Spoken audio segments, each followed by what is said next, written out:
नमस्कार. मामाजी ट्रेडर्सचे सील नेमके कोणाच्या आदेशाने उघडले? 2 दिवसापूर्वी गुटखा पान मसाल्याच्या साठ्यावर कारवाई. पुन्हा दुकान सुरू झाल्याने प्रशासनाच्या कारवाईवर प्रश्नचिन्ह.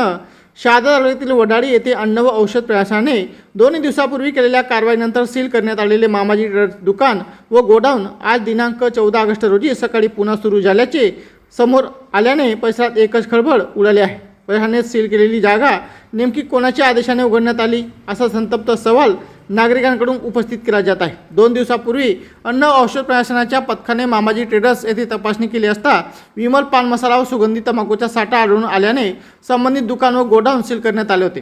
कारवाईची चर्चा सुरू असतानाच अवघ्या 2 दिवसात सील करण्यात आलेले दुकान पुन्हा सुरू झाल्याने प्रशासनाच्या कारवाईबाबत प्रश्नचिन्ह निर्माण झाले आहे. सील तोडले की अधिकृत परवानगीने उघडले? प्रशासनाने सील केलेली जागा अधिकृत परवानगीशिवाय उघडण्यात आली असेल तर हा गंभीर विनयभंग ठरू शकतो. दुसरीकडे जर संबंधित विभागाची अधिकृत परवानगी घेऊन सील उघडण्यात आले असेल तर ती परवानगी कोणी दिली आणि कोणत्या कारणासाठी दिली याचा खुलासा प्रशासनाने करणे आवश्यक आहे. 2 दिवसापूर्वी सील केलेले दुकान पुन्हा सुरू झालेच कसे, असा प्रश्न नागरिक उपस्थित करीत असून या प्रकरणाची तातडीने चौकशी करण्याची मागणी होत आहे.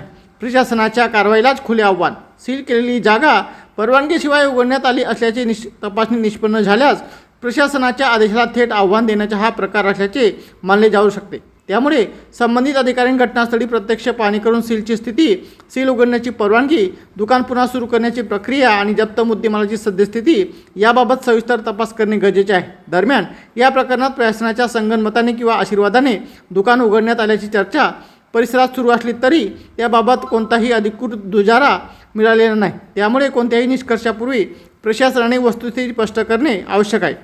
नागरिकांची मागणी स्पष्ट आहे. सील अधिकृत परवानगीने उघडले असेल तर संबंधित परवानगी जनतेसमोर स्पष्ट करावी आणि परवानगीशिवाय सील हटवले असेल तर नियमानुसार कठोर कारवाई करावी.